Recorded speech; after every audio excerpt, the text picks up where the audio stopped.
Entonces, la organización de una obra es importante porque eso nos ayuda a ahorrar dinero. Entonces, la organización significa siempre ahorro. Entonces, hay algunas cosas que tenemos que tomar en cuenta. Si es que vamos más arriba para repasar, estábamos hablando acerca de los trabajos preliminares que se tienen que hacer y algunas cosas que se tienen que tomar en cuenta antes de empezar una obra. Una de las cosas que eran importantes era el terreno. A ver, ¿por qué es importante ver el terreno antes de empezar una obra? ¿Cuál sería la razón? A ver, estamos haciendo un repaso.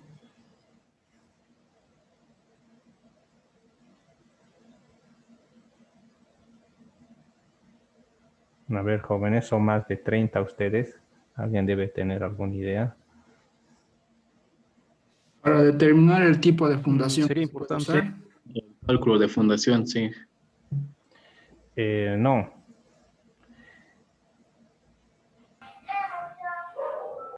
En Para toda... saber en qué tipo de suelo vamos a construir nuestra estructura. Claro. Pero en toda obra siempre hay excavación.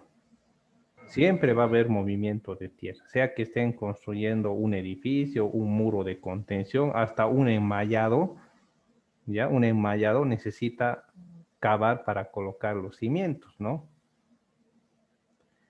O las zapatillas. Entonces, el problema va a ser al momento de excavar. Si ustedes contratan a un peoncito para que les haga una excavación para una fundación y el terreno es duro, ¿les va a cobrar lo mismo? ¿Creen ustedes?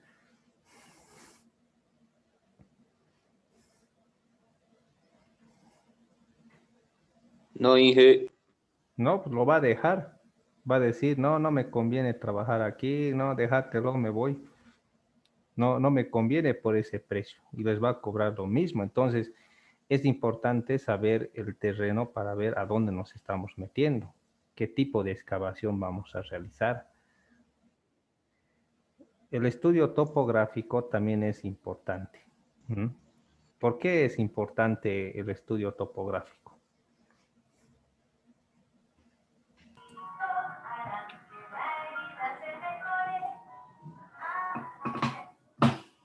A ver, ¿qué dirían ustedes? Porque del es ahí terreno, donde se va a emplazar, ¿no? La obra, el trabajo, y el es relieve. preferible tener bien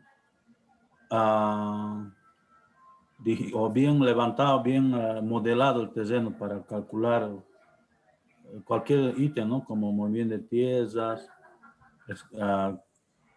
Bueno, en general es porque ahí se va a hacer el trabajo, la obra. Ujú. Bien. ¿Alguien más quiere aportar algo?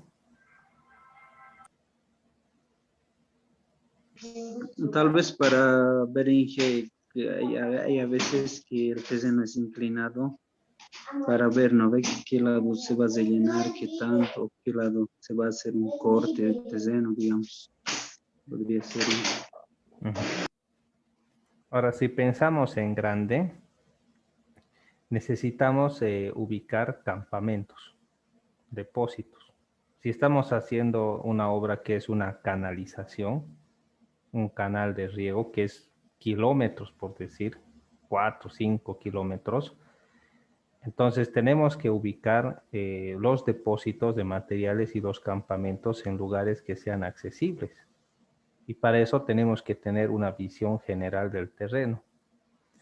En toda construcción, el maestrito cuando empieza, siempre se saca niveles. ¿No ve? Eso es normal. Un albañil que no saca niveles está perdido, ¿no? O sea, es alguien que no sabe. Entonces siempre se saca niveles y en base a esos niveles se empiezan a trabajar. Entonces es necesario siempre tener un estudio topográfico para cualquier tipo de obra que vamos a realizar, ¿no? Pero aquí estamos pensando ya en grande. Bien, condiciones climáticas.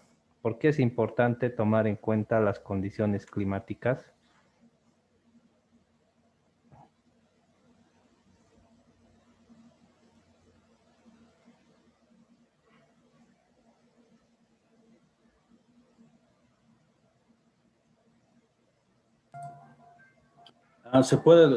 Puede ser porque, por ejemplo, cuando cae cierta precipitación, no se contabiliza en el plazo de ejecución. Eso podría ser uno. Otra, difícilmente o casi ningún trabajo se puede hacer cuando hay lluvias, ¿no? Porque es difícil y se puede programar, digamos, o reprogramar las tareas que se ha ejecutado o se ha pretendido hacer esos días cuando llueva. Ujú. Bien, ¿no? Algunos de ustedes tal vez trabajan en obras públicas, ¿ya? O sea, me refiero en licitaciones. Ahora yo les pregunto eso, ¿a la alcaldía le interesa si es temporada de lluvia o no? ¿Dónde está mi amigo Edgar Olivera? Sí, a la alcaldía casi no le interesa, ¿no? ¿Ni qué? Porque ellos nos dan, incluso no consideran días sábado y domingo, porque es un plazo, días calendario. Tendrías que especificar los días de lluvia, por ejemplo, sacando certificados de Senam y todo eso, ¿no? Y eso Y sí te también hacen valer. sí, y nos afectaría, ¿no? En el personal más que todo. Digamos, a los jornaleros tú pagas 100 bolivianos por día, pero por las lluvias, todo eso no puedes trabajar todo el día. Vas a trabajar unas 3 horas así. A la empresa sale desfavorable, ¿no? Aún así, si tenemos que enfrentarnos a la lluvia, hay formas de trabajar bajo lluvia, ¿ya? Tampoco tanta lluvia, ¿no? O sea, una granizada de esas, ¿no? Pero sí hay formas, ¿no? Hay, por ejemplo, la excavación con agotamiento y otro tipo de formas que se pueden utilizar para trabajar bajo lluvia. Entonces, incluso se puede vaciar bajo lluvia, ¿sí? Por ejemplo, ¿alguna vez han visto cómo se vacían los pilotes? ¿Alguien ha visto cómo se vacían los pilotes? No, yo he visto, Inge, A ver, ¿puedes explicar? pero depende de la profundidad, ¿no? Por ejemplo, en los puentes donde se quiere excavar, lo hacen hasta 15, 16 metros.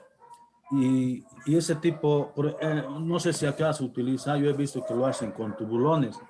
Son una especie de cámaras que trabajan con aire comprimido. Y ellos se meten, bueno, en la medida que van avanzando en profundidad, lo presurizan la cámara esa, o el tubulón que llaman, y se meten ahí y trabajan normal abajo, bajo tierra, pero con aire presurizado. Y cuando salen,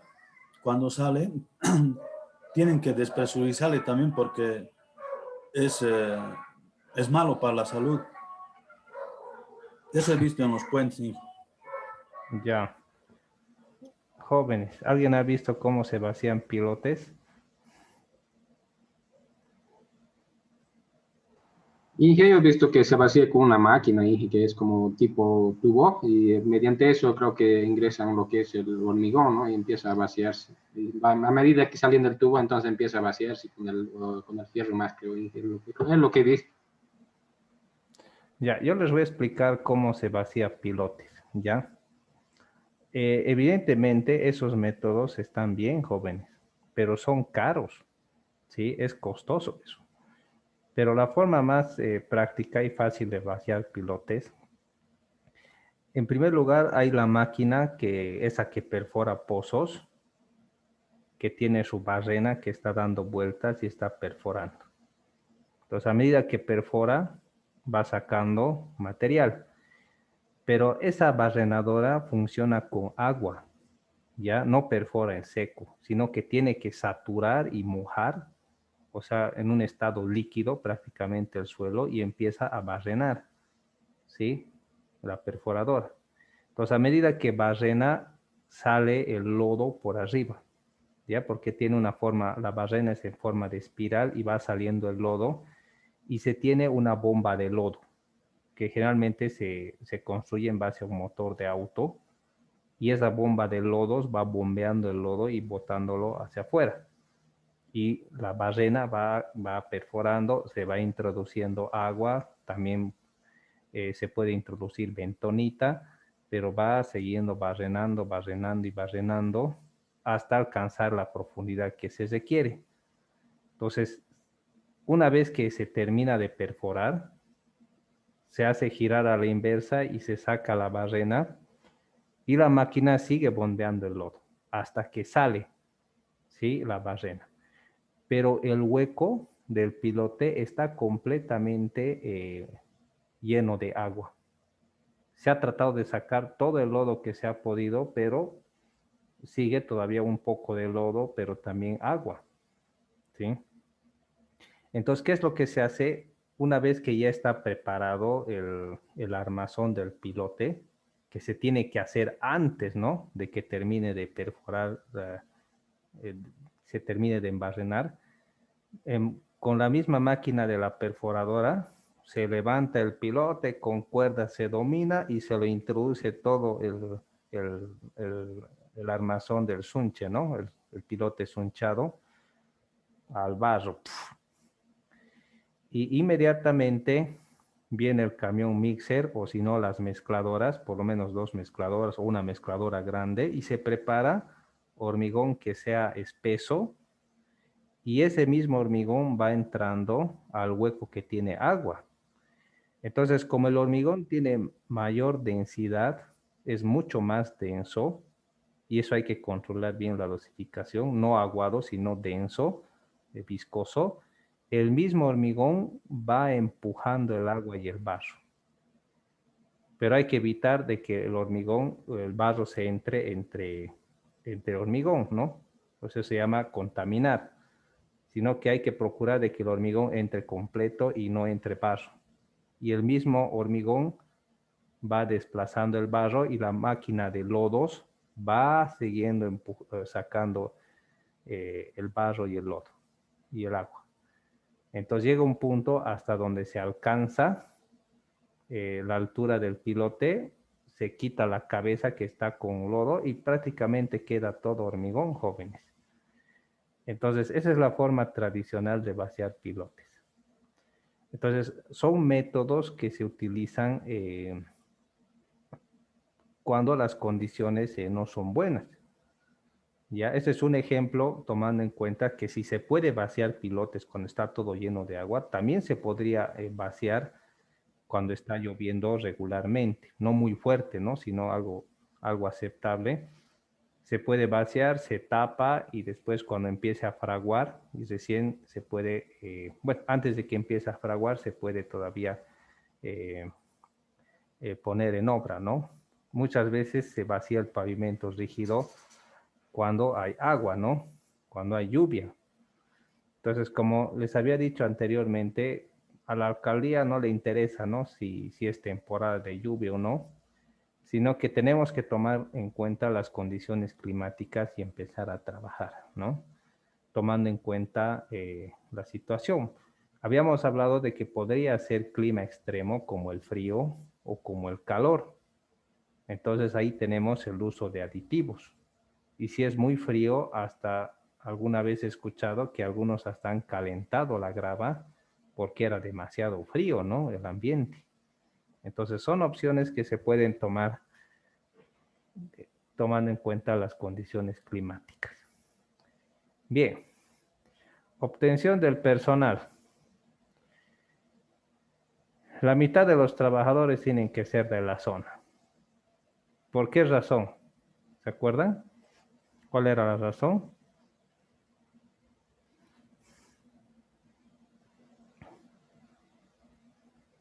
Uno era el costo Pues, en la zona. y conocedores del lugar, ¿no?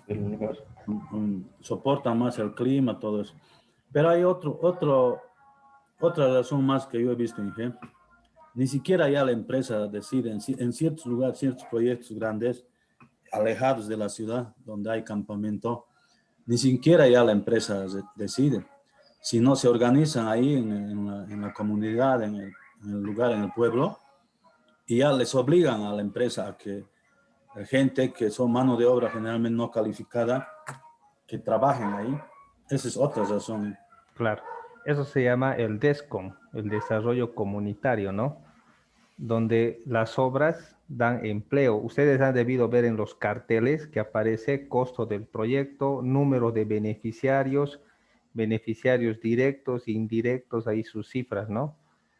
Entonces la idea es de que el proyecto también traiga movimiento económico a la zona. Y eso es lo correcto, ¿no? Bien, y al final hemos visto las condiciones económicas, la anterior clase, para ver si hay banco, cómo es el comercio y demás, ¿no? Yo me acuerdo que en una obra en Misque se tenía que mandar madera desde Cochabamba, clavos. Tenías que pedir, necesito tanto de clavo, de tanto madera y demás, porque si no pedías en el camión que venía cada cierto tiempo, no había dónde comprar en ese entonces, no había nada. Entonces sí o sí tenías que pedir y no tenías que equivocarte, ¿sí? Entonces hay que ver también esa situación. No es como ir a la ferretería a esos lugares. Puede que, como dice su compañero, sea un lugar bastante aislado, que si te olvidas algo, ni modo, no hay. Y no puedes dejar a la gente parada porque ellos cobran por día y por hora que trabajan, ¿no? Entonces hay que tomar en cuenta las condiciones económicas. Bien, veamos lo que son los servicios sociales. Esto es de mucha importancia. A ver, Adalit Bejarano, ¿estás ahí? ¿Puedes leerlo, por favor? Servicios sociales. Bueno, chique, en Adelante. una obra de cierta importancia que esté alejado del pueblo de la ciudad, se forma una pequeña población de empleados y operarios que necesita disponer de una serie de servicios como ser servicio médico, dental, etcétera, los cuales deberán existir en la obra o bien en un pueblo cercano, al cual pueden ser transportadas las personas que necesitan usar ellos con rapidez, comodidad y seguridad. Bien. Entonces, en obras alejadas y grandes, tiene que haber algunos servicios médicos como dentales y demás, ¿no? ¿Saben qué? Ahí en Puerto Villarroel, estos amigos que trabajan en yacimientos, los ingenieros, la empresa les paga hasta la lavandería, o sea, les lava su ropa, les da vivienda, les paga su sueldo y todas esas cosas, estos petroleros. O sea, viven totalmente acomodados. Una barbaridad, ¿no? O sea, no hacen nada, solo van a trabajar 20 días seguidos, sin permiso ni para ir al baño, pero la empresa hace todo, les paga todo, hasta la lavandería, ¿sí? Y después salen de vacaciones una semana y después vuelven a entrar 20 días.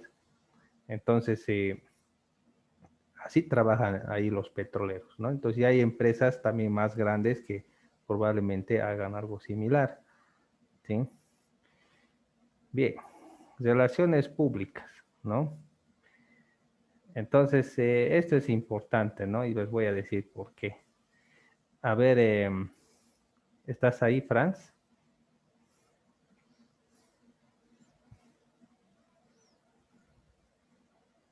Sí, ingeniero. Por favor, ¿podrías leerlo esa parte? Gracias.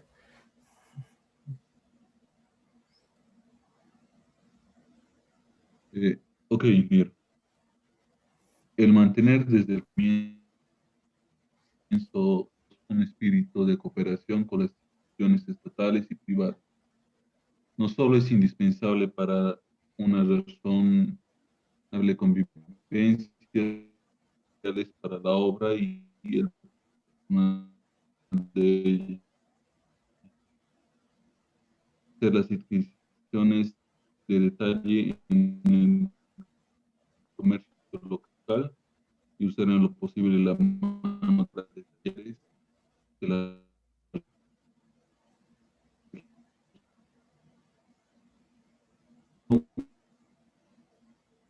Bien, estás con una señal muy baja, pero gracias, Franz. Está bien. Bien. Entonces, esto se refiere a mantener siempre buenas relaciones. En algunos casos, alguna vez me ha pasado eso, que estamos trabajando en una obra y de repente se ha arruinado la vibradora y estamos en plena vaciada, ¿no? Se arruinó la vibradora y la otra está mal. ¿Qué hacemos?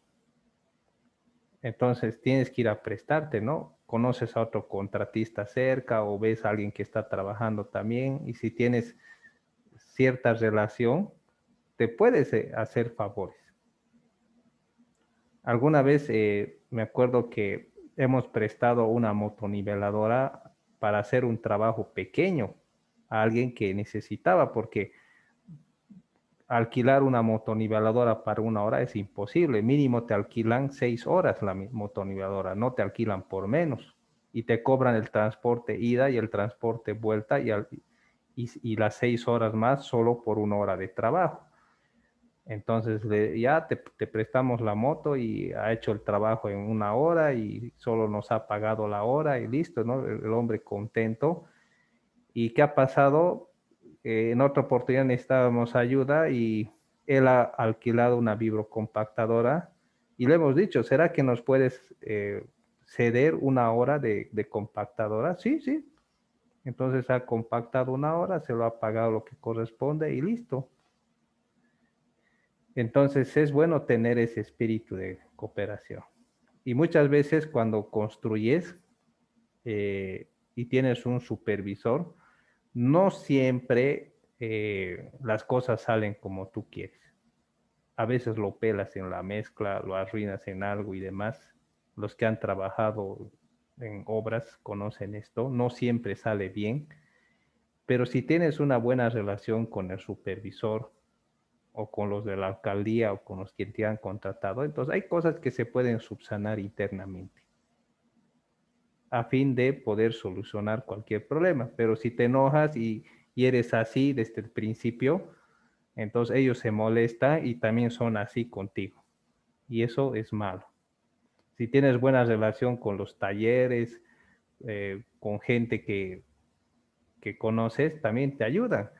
Me acuerdo que una vez en Sacaba se ha plantado un mixer de la empresa y había un taller que era un conocido donde siempre nos hacía servicios y ha traído su grúa, ha conectado las mangueras hidráulicas al mixer y ha logrado girar la betonera del mixer y la mezcla no se ha secado y hemos podido descargar.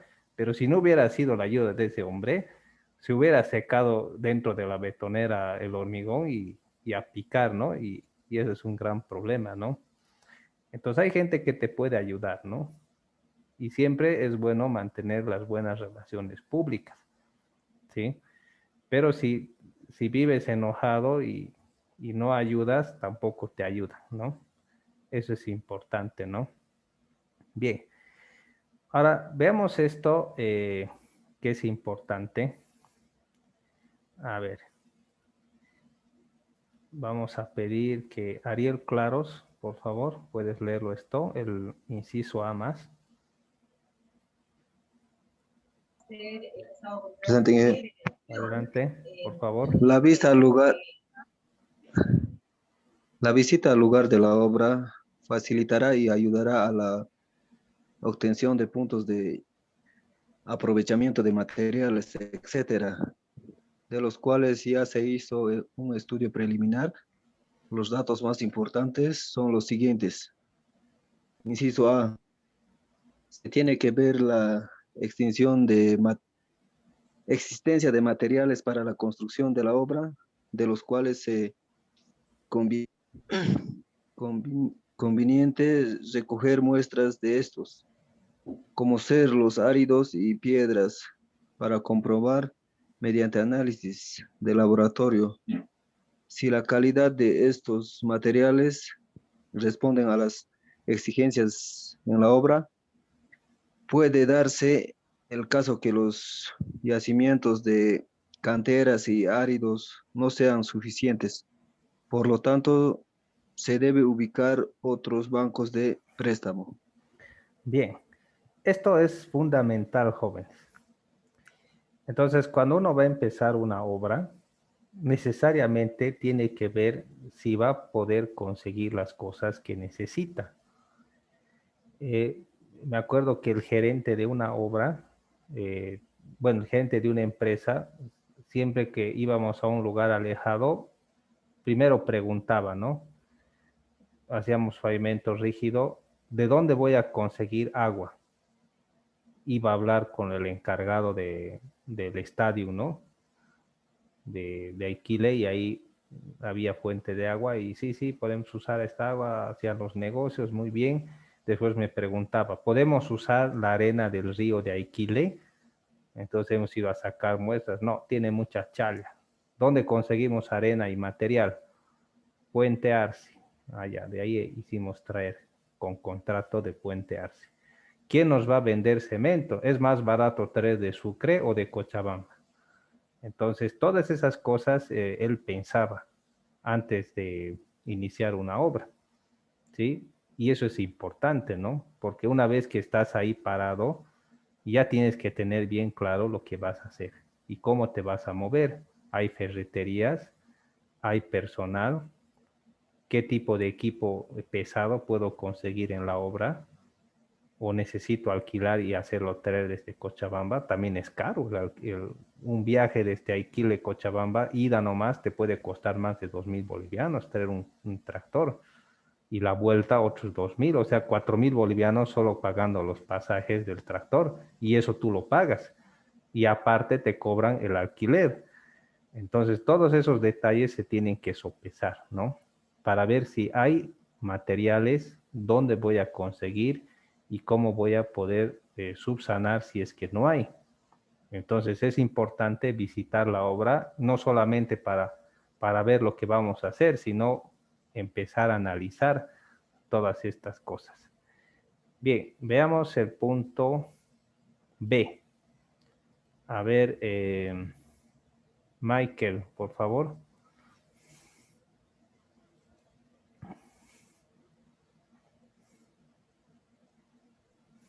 ¿Estás ahí, Michael? La proximidad de aprovisionamiento de materiales de aglomerantes de acero, maderas, etcétera, realizado contacto con los proveedores. Buscar información acerca de su capacidad de producción, solvencia económica, de que sí cumplen habitualmente con los compromisos establecidos, los precios de los materiales y el precio de estos.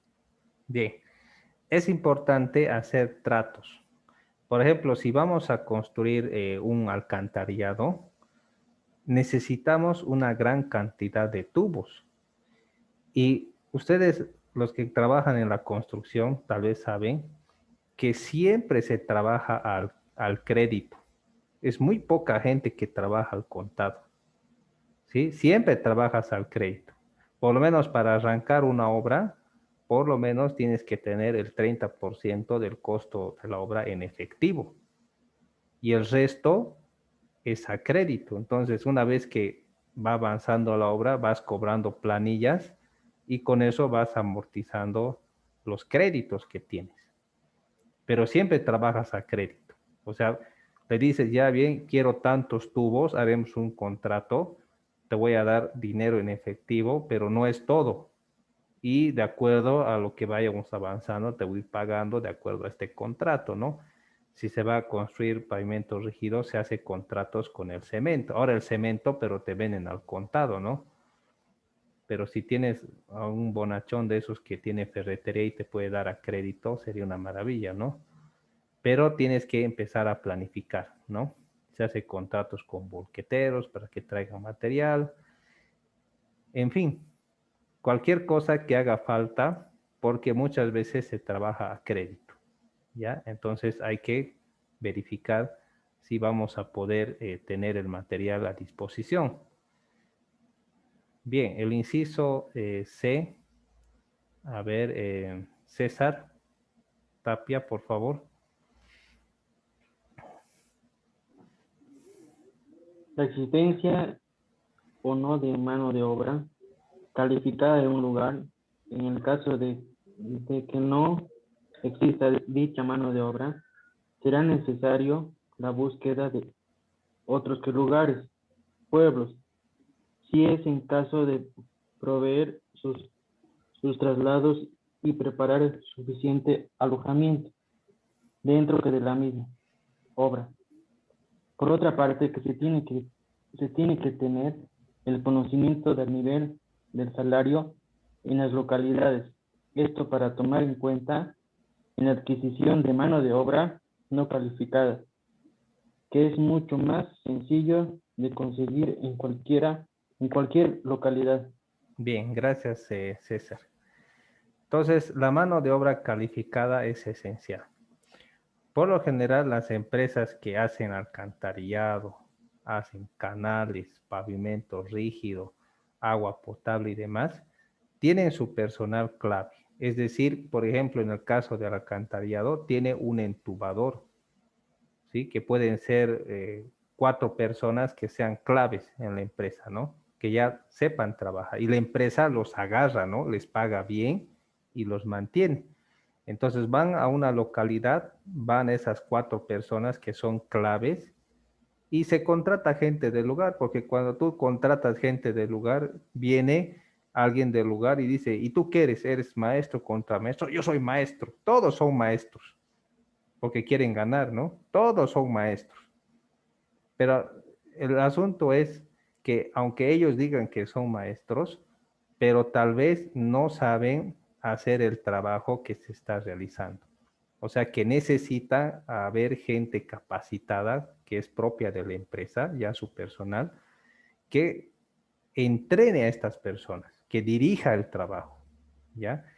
Y de esa forma la obra se empieza a encaminar, porque si al final contratas exclusivamente a gente del lugar y estás haciendo un alcantarillado, quizás nunca nadie ha trabajado un alcantarillado y todo se vuelve de cabeza, ¿no? Y toda la obra anda de cabeza y es pérdida total, viene el supervisor, hay problemas, te rescinden contrato y demás, ¿no? Entonces es importante que se tenga en existencia personas calificadas. Entonces, si uno va a agarrar una obra, por decir pavimento rígido, tengo que tener por lo menos 2 personas que sepan hacer pavimento rígido. Un albañil tigre de esos que sepa de pavimento rígido y otro más. Entonces, esas 2 personas son suficientes para ir entrenando al resto de personas que puedes contratar del lugar, ¿sí? Y quizás hasta el residente sea uno que sepa hacer pavimento rígido y pueda dirigir a las personas, ¿no? Entonces, eso es importante, ¿no? Tener mano de obra calificada.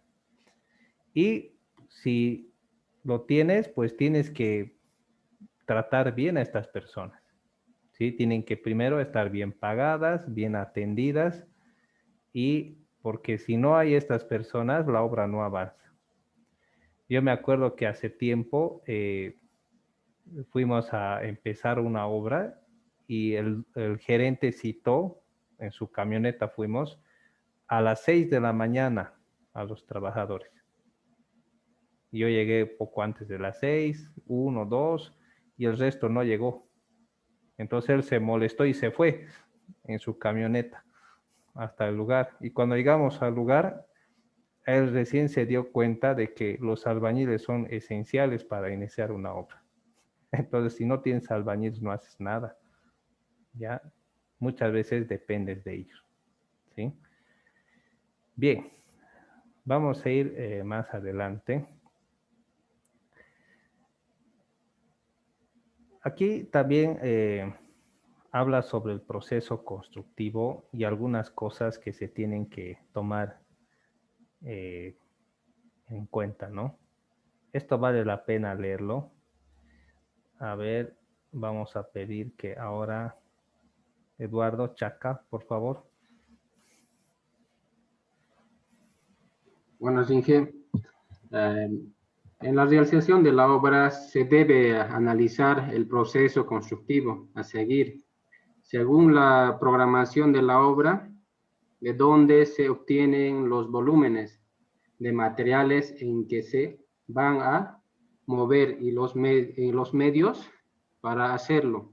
Sin embargo, hay algo importante que se debe hacer antes de dar comienzo a la obra, y es planificar los espacios de que se dispone para establecer los medios auxiliares, acopios, almacenes, maquinarias, etcétera. Esto constituye un serio problema, tanto más reducido sea el espacio del que se dispone.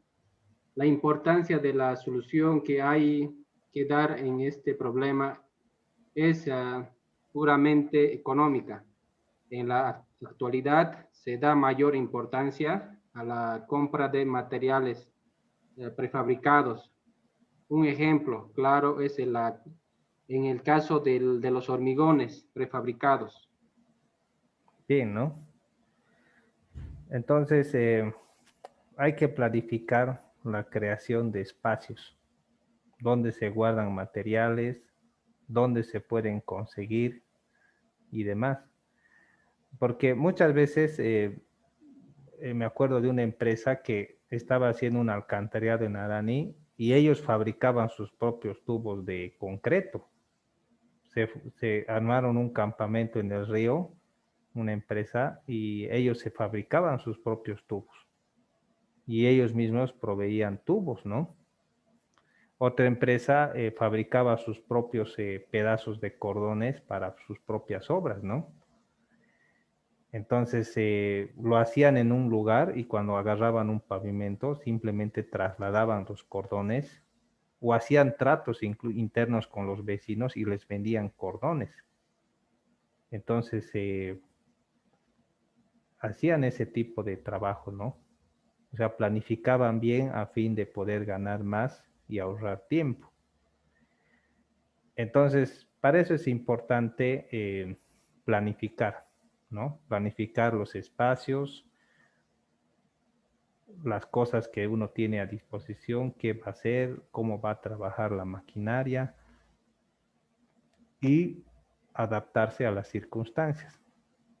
Porque la idea, como dice acá, es que se ahorra tiempo cuando hay la mínima cantidad de acarreos. O sea, donde tengas que transportar menos, mejor. Disminuir lo que implica las cargas y descargas. Imagínense, ¿no? Viene un camión de cemento, lo vacía en un lugar de acopio y ahora tienes que volver a cargar otro camión para trasladar al lugar donde se va a utilizar. O sea, doble trabajo, ¿no? Entonces, mejor traer cordones ya fabricados y directamente colocarlos. Ahí se ahorra bastante tiempo, ¿no?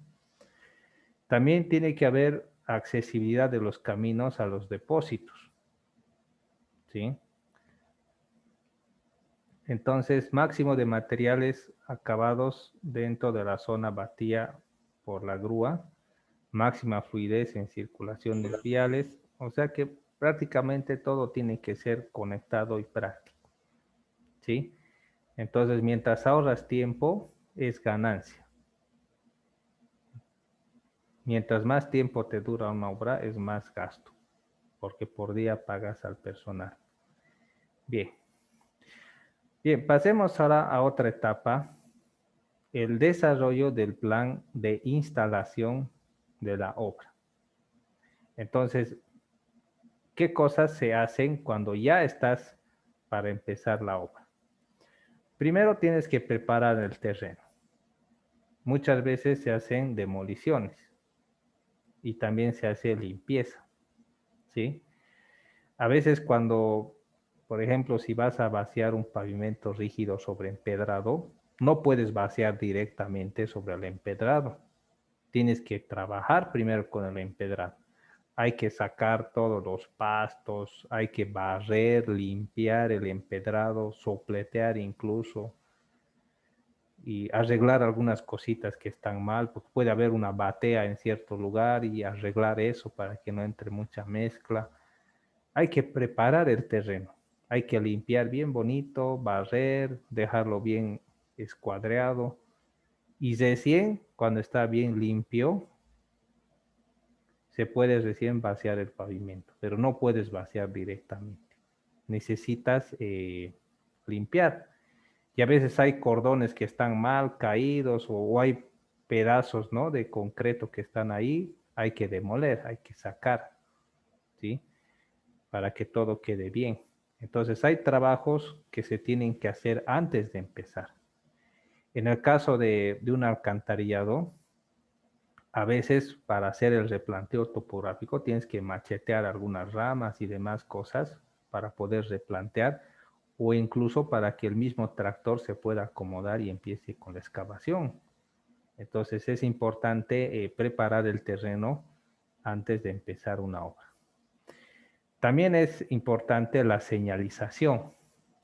Tiene que haber señalización externa, ¿sí?, donde la gente del lugar pueda ver el peligro y tomar sus medidas, y una señalización propia para que tu propio personal pueda tener cuidado.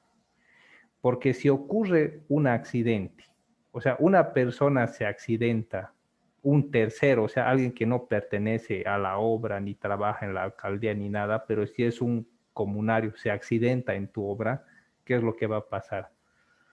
¿Qué se imagina?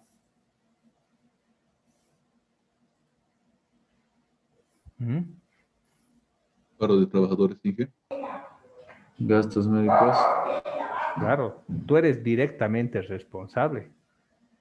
Yo me acuerdo que en Punata estuvimos haciendo un alcantarillado y no ha llegado el tubo, así que dejamos la zanja abierta por lo menos una semana, porque no había tubo. ¿Y qué pasó? Hicieron un matrimonio ahí al frente del tubo y se habían caído personas de borrachos ahí a la zanja, ¿no?, del alcantarillado. Incluso alguien nos vino a acusar de que una vaca se había caído y no han podido sacar, han tenido que matar y cosas así, ¿no? Entonces todo un problema, ¿no?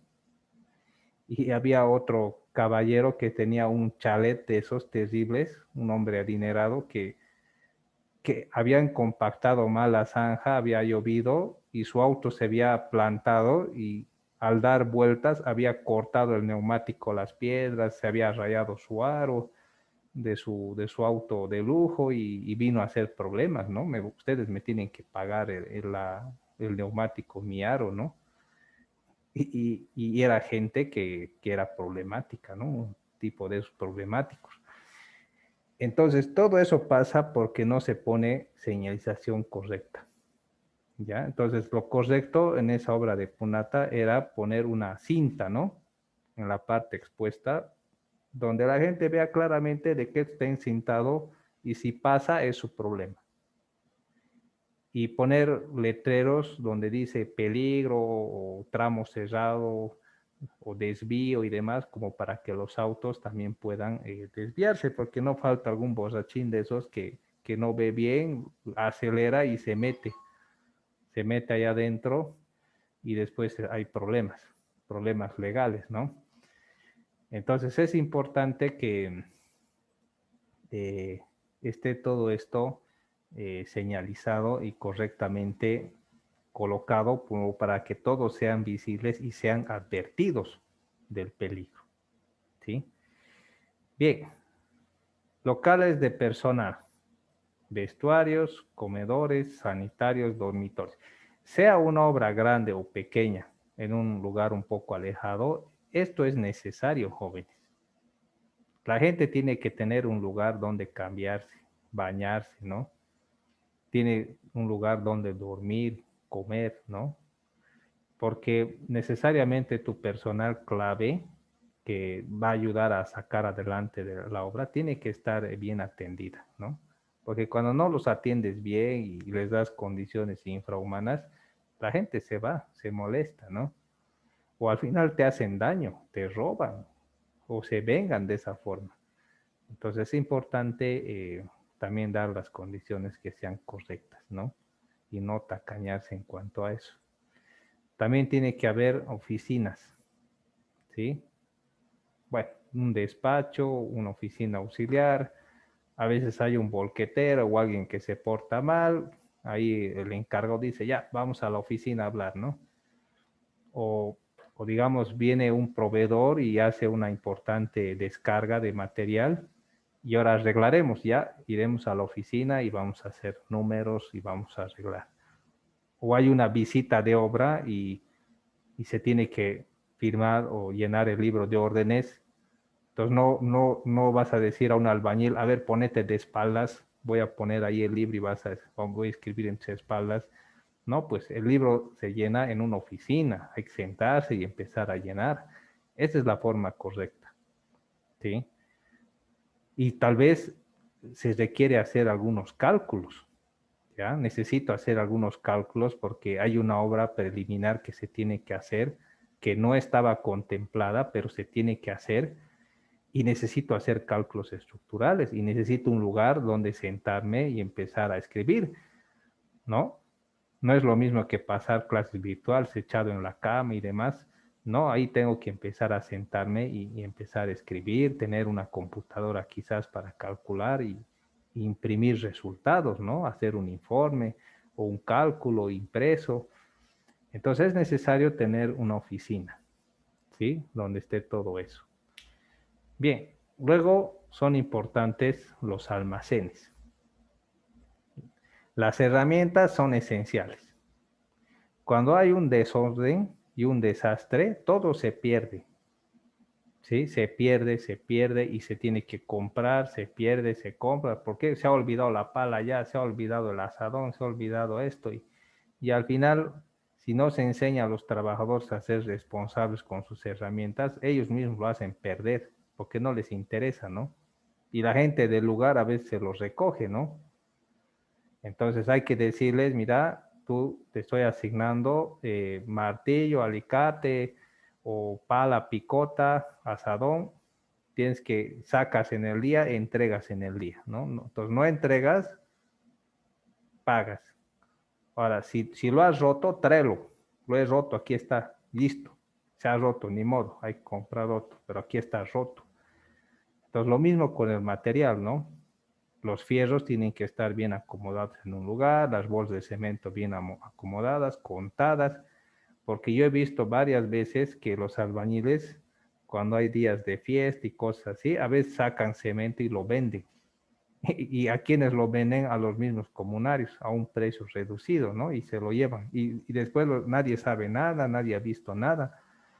Pero generalmente tienen que haber almacenes y tienen que estar controlados, inventariados y tienen que estar protegidos del medio ambiente, como el cemento, ¿sí? A veces pasa que por no gastar, algunos gerentes hacen descargar el cemento en un lugar y lo encarpan. Y listo, lo dejan así. Pero ¿qué pasa? Con el tiempo puede desaparecer el cemento, porque es un bien preciado. Entonces es importante hacer un depósito y guardarlo correctamente, el cemento. Si es que es práctico. A veces lo más práctico cuando se trabaja con hormigón armado, con hormigón para pavimento rígido, es descargar el cemento en la parte donde se va a echar al buzón para cargar el mixer. Entonces ahí se puede encarpar y contratar a un tipo que duerme encima del cemento, ¿no? Entonces hay que ver la forma, ¿no? Que sea bastante práctica. Bien. Entonces también es importante siempre tener algunas herramientas menores que son importantes. Sea que estés haciendo canal, agua potable, estés haciendo alcantarillado, pavimento rígido, lo que sea, siempre vas a necesitar una mezcladora. Siempre. Siempre vas a tener que tener una sierra, cintas para prevenir del peligro. Y a veces, en toda obra, yo he visto que se utiliza la gallina. ¿Sí? ¿Alguien sabe qué es el tractor gallina? Es una retroexcavadorita pequeña. Sí, esa es la gallina, ¿no? Gallinita. Entonces, eso sirve. Para todo trabajo sirve eso. ¿Sí? Siempre. Para cualquier cosa. Para limpieza, para cualquier cosa sirve la gallina. Entonces es bueno tener este tipo de maquinaria que esté a disposición para hacer cualquier trabajo que sea adecuado. Bien, hablemos acerca de los permisos y las licencias. ¿Sí? A ver, esta parte, a ver, Dayana Cristel, por favor, ¿puedes leerlo?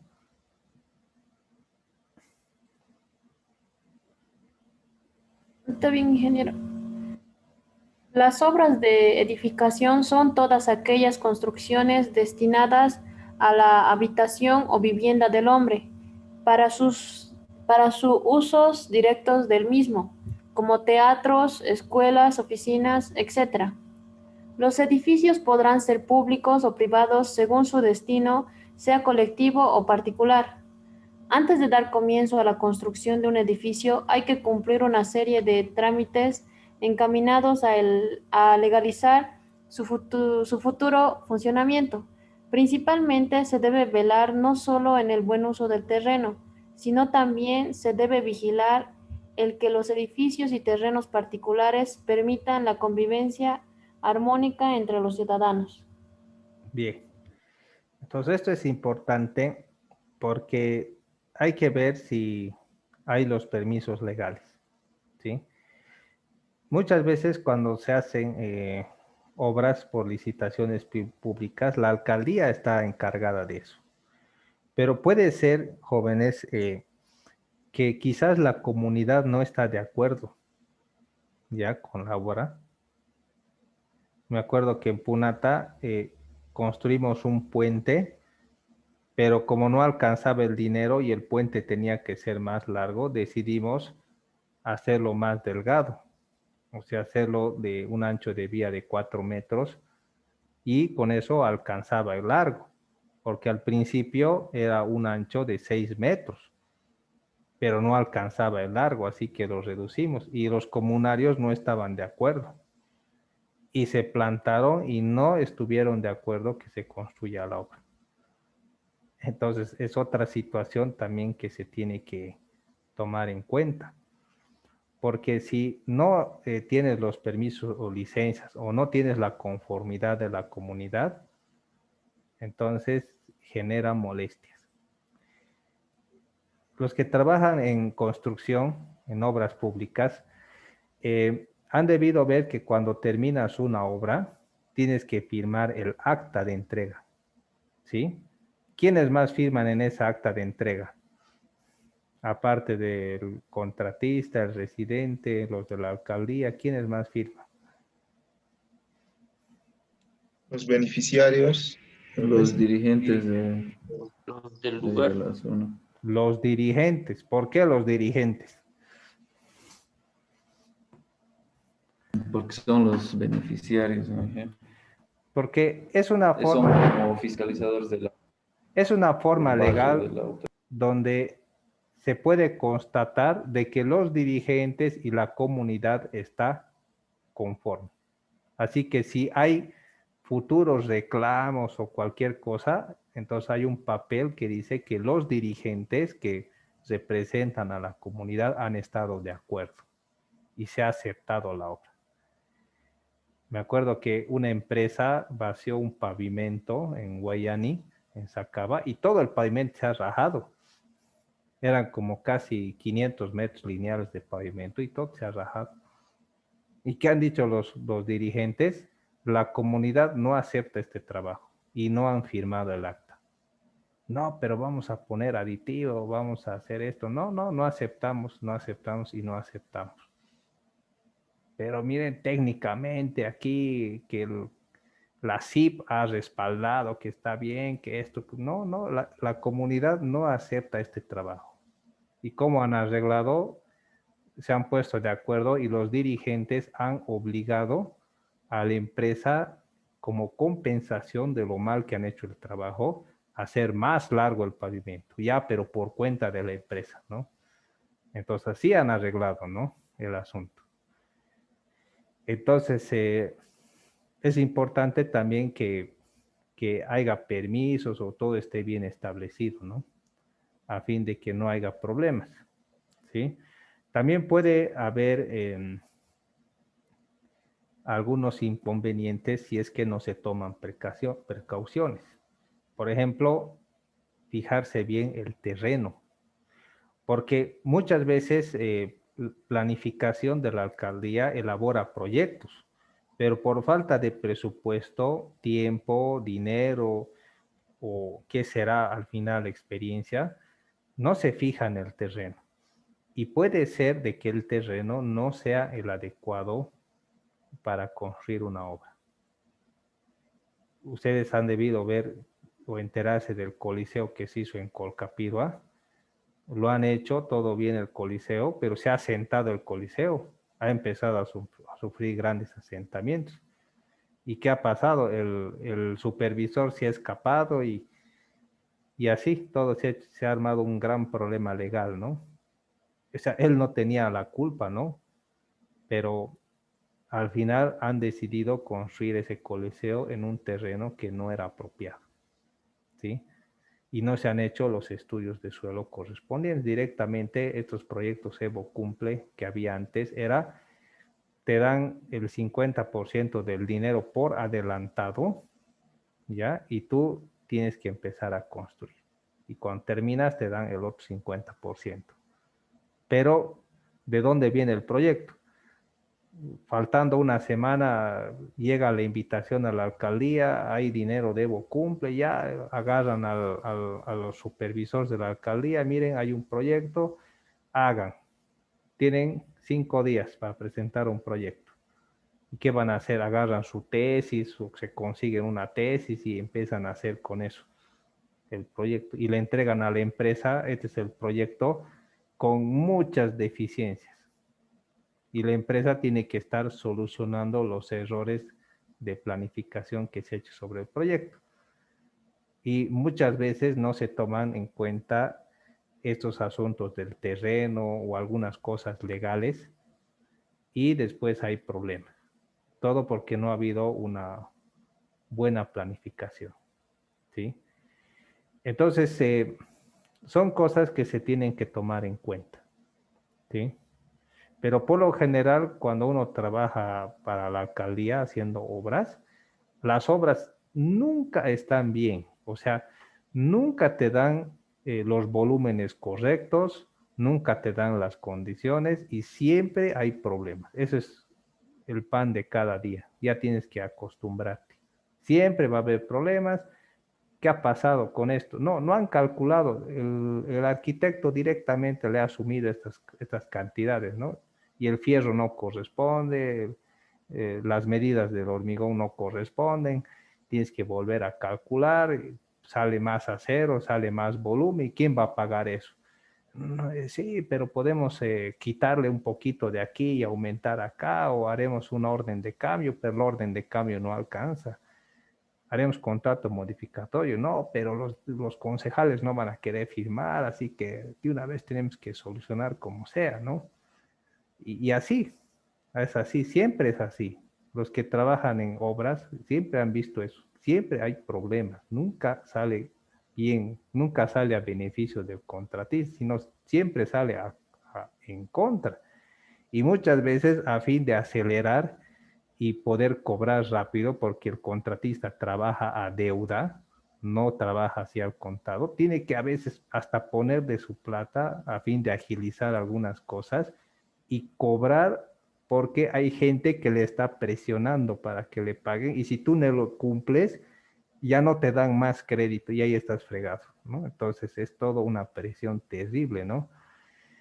Entonces es cosas que se tienen que tomar en cuenta y quienes trabajan ya mucho tiempo en esto ya pueden tomar sus medidas y saben cómo ya solucionar rápidamente este tipo de problemas. A veces en la construcción puedes generar bastante polvo, ¿ya? Me acuerdo que la empresa donde trabajaba se ha alquilado un terreno para preparar hormigón y cuando vaciábamos con el tractor a la tolva, la grava, había un sonido terrible y la tierra también, ¿no? Y los vecinos se han empezado a quejar. Todos los días preparan hormigón, tierra y también ruido.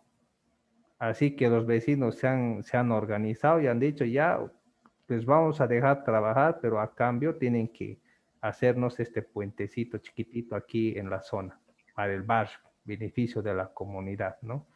Ni modo, hay que aceptarlo, porque si no lo haces, ellos se te ponen en contra y es peor. Entonces hay que considerar todos esos factores, ¿no? Bien, planificación del control de calidad en la construcción. Esto es fundamental. A ver, Daniel Franco, por favor, ¿puedes leerlo? Ingeniero, Adelante. en la organización de una obra se tiene que tomar en cuenta varios aspectos que son importantes, como la planificación de la construcción de caminos de acceso a la obra, estudio de suelos, topografía, etc.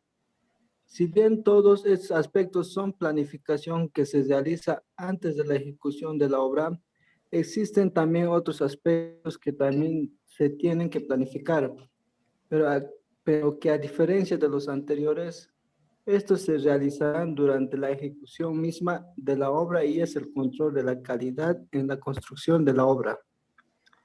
La creciente demanda por parte de los habitantes y dueños de construcción, edificios, de un mayor nivel de calidad en lo relativo a funcionalidad y durabilidad de las construcciones, hace que el control de calidad en todas las fases de una obra, desde la fase de proyecto hasta el momento de su puesta en servicio, tenga una mayor importancia a medida que pasa el tiempo. Bien. Entonces, cuando hablamos acá acerca de control de calidad, fíjense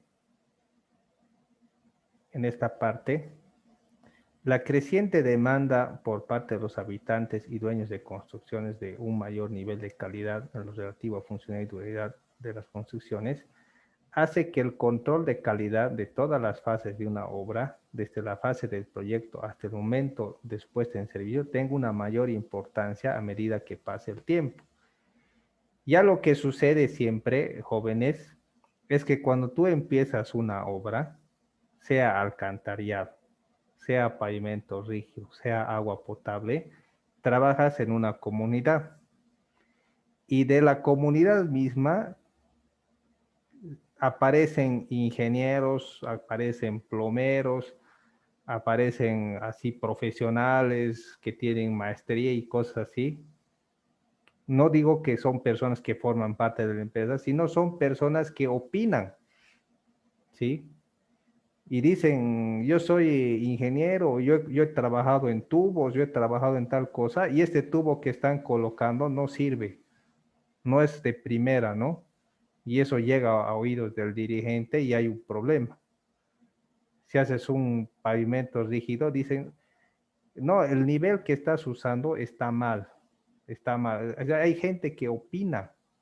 Te ven, me acuerdo, en Quillacollo estábamos vaciando un hospital y se acercan unas señoras que eran gente del lugar, vivían al frente y dicen, ingeniero, hemos visto que usted ha vaciado una bolsa de cemento para tantas carretillas de grava y de hormigón.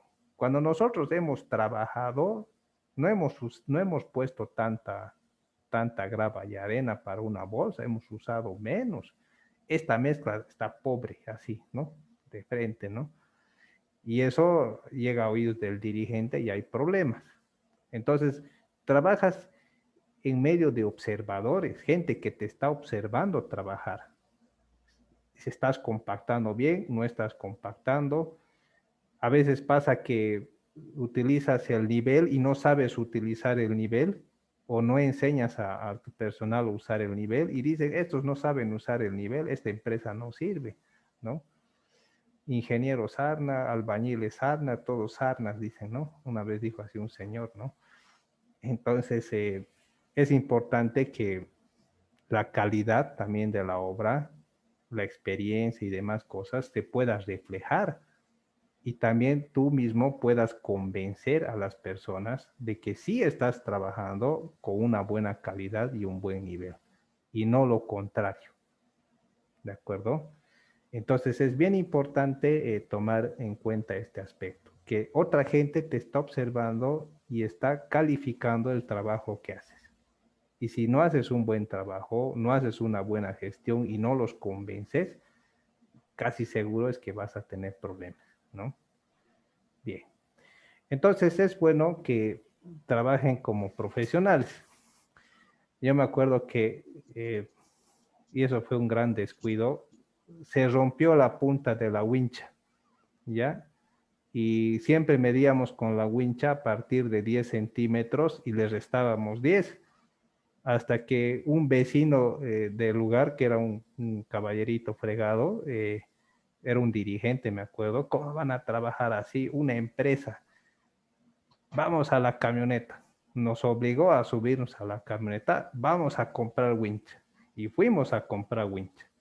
Volvimos y ahora sí, vamos a recién a trabajar con esta wincha que está bien, ¿no? ¿Cómo van a trabajar con esta wincha, no? Y tenía razón el caballerito, ¿no? Tenía razón. Entonces hay gente que te observa.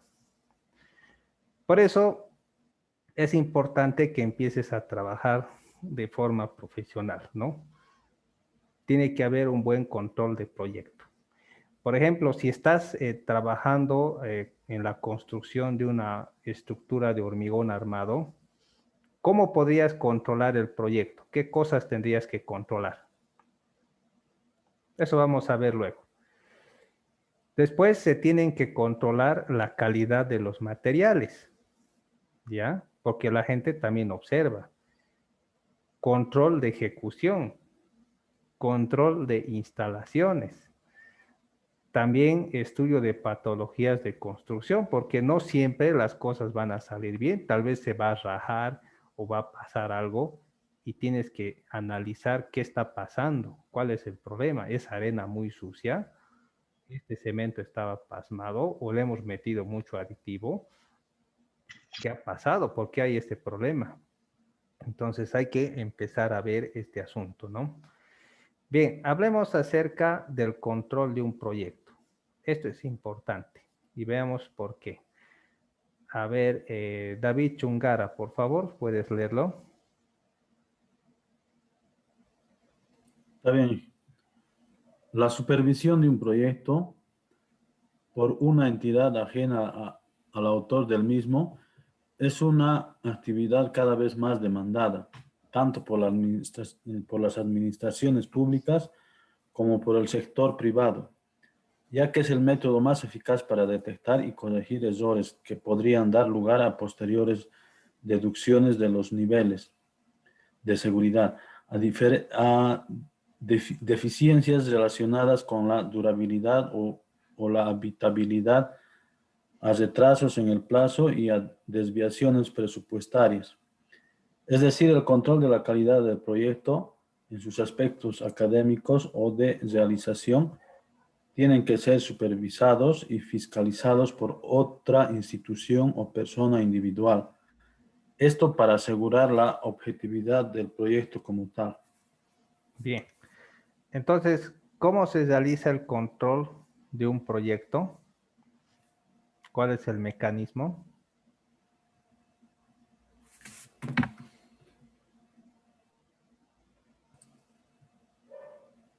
A través de la supervisión y también por la fiscalización, ¿no? Claro. En toda obra hay un supervisor y un fiscal. ¿Sí? Entonces el supervisor se encarga de autorizar y dar el visto bueno a las cosas y el fiscal hace como una especie de intervención, tanto al supervisor como al contratista. Y se asegura de que se está haciendo bien las cosas. Entonces hay un buen control de esa forma. Así que en toda obra es importante que haya otro profesional que esté supervisando la construcción. Entonces, a veces el supervisor ayuda. Cuando el supervisor es bueno, o sea, es un tigre, aprendes. Porque él te dice, no, está mal, rehace, no hagas esto, no, mal, rechazado. Pero aunque uno no se da cuenta, de esa forma muchas veces aprende a hacer bien el trabajo. ¿Ya? Porque si no hay si el contratista es tigre y el supervisor es malo, al final la obra anda de cabeza, ¿sí? Porque el supervisor, cuando no está seguro, cuando tiene dudas, el supervisor, ¿qué es lo que hace? Se calla, no dice nada, va a preguntar y no autoriza las cosas que necesita que se autoricen, es un perjuicio. Sus dudas es un problema vos, porque retrasa la obra y te perjudica, ¿ya? Pero cuando el supervisor es bien dinámico y es hábil y tiene mucha experiencia, entonces te ayuda. Incluso si hay algún problema y tienes una buena relación con él, te ayuda a corregir el problema, aunque internamente, pero se arregla. Y a veces aprendes, ¿no? A ser más responsable o a hacer bien las cosas. Entonces es necesario siempre tener la supervisión de alguien. Pero cuando el supervisor es malo, es decir, es un problema para la empresa, ¿sí? Porque sus dudas son un problema. O a veces haces un buen trabajo y él duda de que se ha hecho un buen trabajo. Y no entiende que se ha hecho un buen trabajo y pide hacer análisis, pide hacer esto, el otro. Y al final es todo un problema, ¿no? Te hacen gastar dinero en vano. Bien, veamos lo que es el control de calidad de los materiales. ¿Sobre qué cosas se tiene que controlar? A ver. Inge, perdón, una preguntita sobre lo anterior. Dime, David. No sé si tiene que ver esto en un proyecto, bueno, está generalmente supervisado y fiscalizado, pero hay proyectos también llave en mano. ¿Cuál es la diferencia? Proyectos llave en mano, o sea, donde tú entregas directamente funcionando. Sí, eso es lo que significa, ¿no? Llave en mano. Al final tiene que haber un mecanismo de supervisión, ¿no? Pero la verdad es que primera vez que escucho eso, ¿no? Llave en mano, ¿no? Solía escuchar algo parecido cuando haces un trato con el arquitecto. Imagínense un civil que no sabe nada, un hombre civil normal, común, agarra una empresa de arquitectura y lo contrata para que le entregue una casa con llave en mano, en el sentido de que ellos tienen que entregarle la llave de su casa y ya toma posesión, ¿no? Pero para que una obra se realice bien, siempre tiene que haber supervisión, pero tendría que haber un sistema de control, porque cuando no hay, es como alguien que cocina para vender, a veces lo hace caer al piso o pasa algo y dice, ah, así nomás ya, ¿no? No es para mí, es para vender, ¿no? Pero si hay una persona que está mirando o supervisando, dice, no, no, este ha caído al piso, no sirve, ¿no? Tira a la basura. Entonces, algo así me imagino, David, pero eso la verdad nunca he trabajado o no sé sobre eso de llave en mano, no te puedo decir. Ahí. Bien, veamos esto de control de calidad de materiales. A ver, Edgar Olivera, por favor. Control de calidad de materiales. El control de materiales es uno de los aspectos más importantes en la ejecución de una obra. Se tiene que tener una plena seguridad de que los materiales a emplearse en la obra cumplan con todas las especificaciones a las que está sometida la obra. Entre los materiales más frecuentes ensayados destacan los siguientes: suelos y rocas, acero corrugado y laminado, cementos, agua y áridos, por último hormigón. Bien, entonces es bueno realizar control de calidad de materiales. A ver, ¿qué tipo de ensayos se pueden realizar al suelo para controlar su calidad? A ver, ¿dónde está este amigo Tapia César? ¿Y dónde está el Chaca? Ellos saben. ¿Qué tipo de ensayos puedo hacer para controlar la calidad del suelo?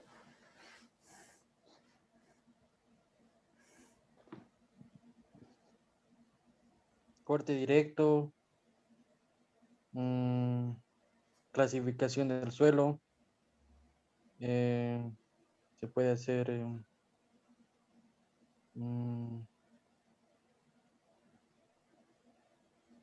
clasificación.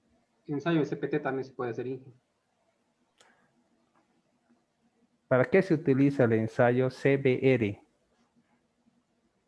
Para determinar el acolchonamiento del suelo o el esponjamiento del suelo. El CBR, jóvenes, se mide en porcentaje, ¿no? En base al suelo estándar californiano, ¿no? Entonces hay un suelo californiano estándar que es el 100%. Y cuando tú haces ensayo CBR, haces tus disparos y todas esas cosas, la idea es de que tienes que ver qué porcentaje te estás acercando al suelo estándar. Entonces el CBR es un ensayo, el índice de California, que es muy apropiado para controlar la calidad del suelo. Porque, como les digo, para los de la alcaldía todo suelo está bien, ¿sí? Todo suelo está bien. Pero haciendo el CBR y viendo el porcentaje que te da en CBR, puedes clasificar como suelo bueno o malo para cierto tipo de trabajo. Entonces, es una buena forma, ¿de acuerdo? Claro, se puede hacer un CPT, un SPT, pero generalmente eso vas entrando en profundidad, ¿sí? Pero lo que tú necesitas es ver el suelo, ¿no? Donde vas a fundar, porque no Inge, siempre vas a entrar en ¿y el ensayo profundidad. del DCP, para qué es, Inge? ¿El qué? El ensayo de DCP. ¿DCP? Sí. No tengo idea. Tendría que verlo y te puedo decir, pero no recuerdo ese nombre. DCP. CBR sí conozco, CPT, SPT, cosas así, ¿no? Pero ese no, lo siento, no te puedo decir. Bien. Ahora, ¿cómo controlamos el control de la calidad del acero? ¿Cómo se controla el control de calidad del acero?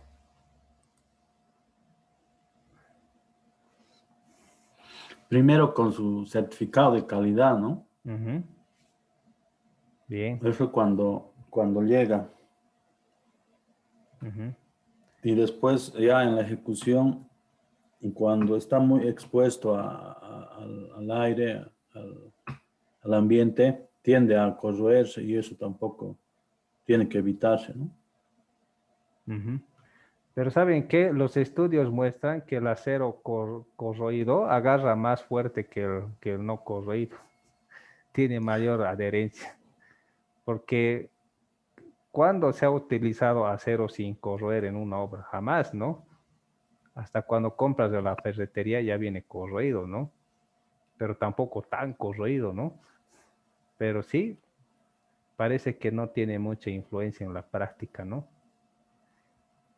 Entonces, un control de calidad es cuando se hace jalar fierros, ¿sí? Hay empresas que jalan fierros y verifican el límite de fluencia, ¿sí? Cementos, agua y áridos ya son los ensayos que ustedes conocen. Para el cemento, las agujas de Vicat. Hay también esos daditos que se vacían, no sé cómo se llama, para romper después. El agua, un ensayo químico. Y los áridos se pueden hacer el ensayo de Los Ángeles, ¿no ve? Abrasivo. También se pueden tamizar para ver cómo está la granulometría, si es uniforme o si es bien gradado. ¿Qué es lo que busco en el árido? ¿Que sea uniforme o que sea bien gradado? Bien gradado. Claro, no me sirve uniforme, ¿no? Es un error. ¿Y para el hormigón qué tipo de ensayos realizó? Ensayo de rotura. Cono de Abrams, ¿no ve? Cono de Abrams, fundamental, ¿no? Entonces, eso es importante, hacer esos controles. Bien, jóvenes, ha llegado la hora de la sangucheada o del pollito. Así que prendamos las cámaras, por favor. Vamos a sacar una evidencia.